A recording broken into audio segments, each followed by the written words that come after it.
first thing you must do is disconnect the battery. Now I always disconnect the ground side. And just tuck it to one side, out of the way. I'll leave it for 10-15 minutes for the system to discharge. Next is to remove this airbag. Now I have all the covers removed for access because I'm doing other work, but in the back of the wheel you'll find a hole just there on either side, and all you do using a small screwdriver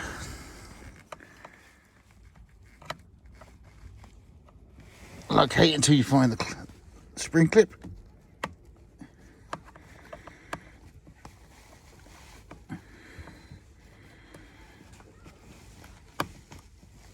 And pull away from the centre, and the airbag, as you see, unclips. Do that for both sides.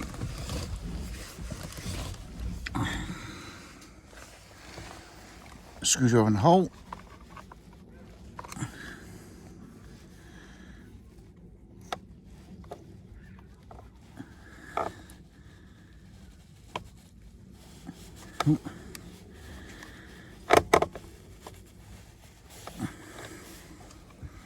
It's a bit fiddly, but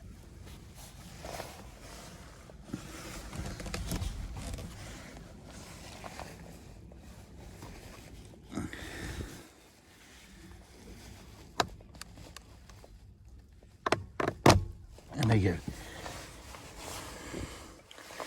Straighten the wheel.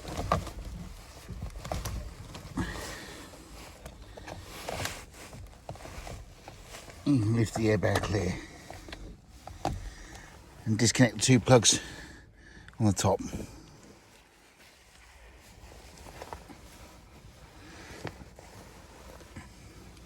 These are a bit awkward because they're like a little depression.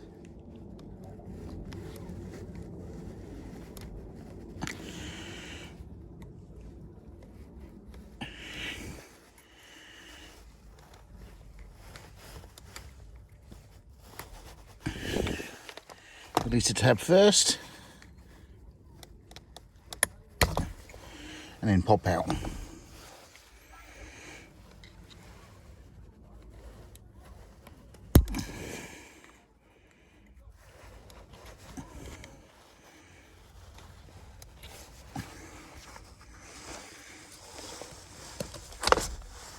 And pop out.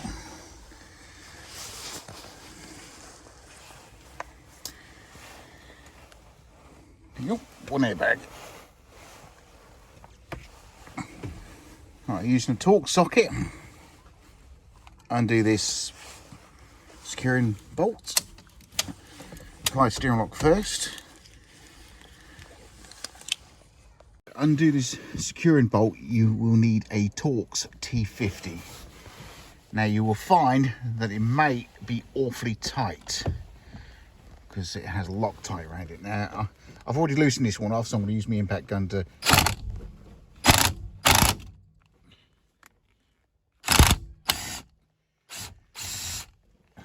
that's it.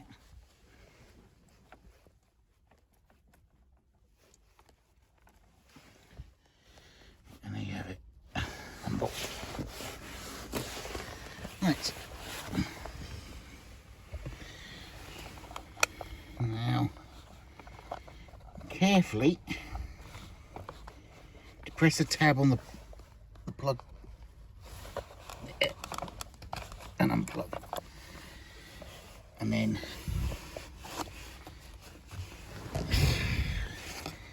you may see there's a little indicator.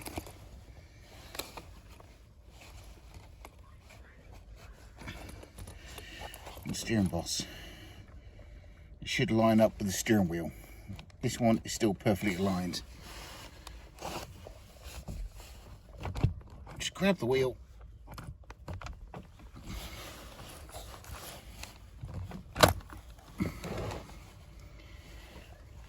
and pull off. Try not to damage the airbag heads that you get.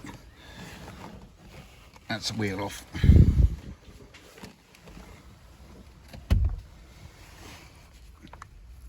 give this a wipe, blow the debris out of there because you don't want to bugger the thread up. Do not misalign the clock spring, or squib as it's known. Slide it in place like so. Perfect lines. Plug in the top plug.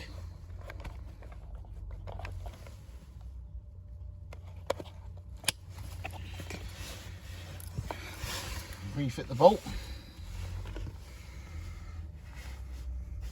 Put some Loctite on it first.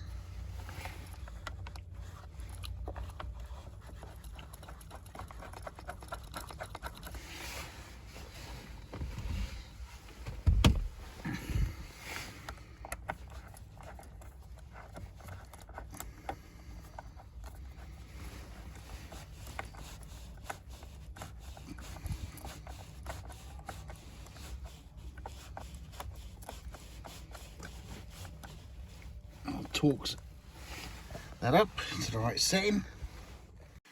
Once that's done, next up, offer up the airbag. You can't get the plugs around the wrong way because they're color coded. This one goes to the one on the left, the other one goes to the one on the right. So bear with me. It's a bit awkward.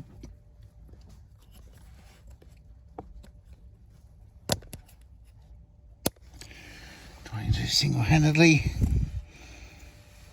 and that clip's popped in. I've got them pull that clip out first. There you go, it's pulled out.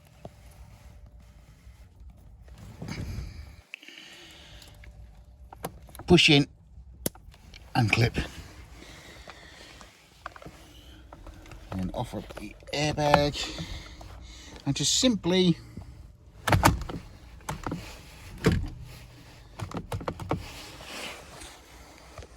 fits into place. As easy as that. Head back to the front and reconnect the RAN cable. Hopefully the horn won't go off. That's it, it's a good sign. The airbag hasn't deployed.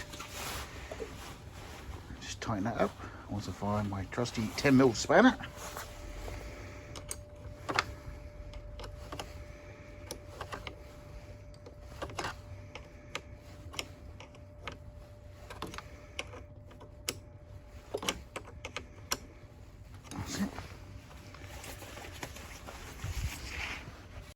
Right, moment of truth, key in ignition, turn on, make sure the airbag lights go out,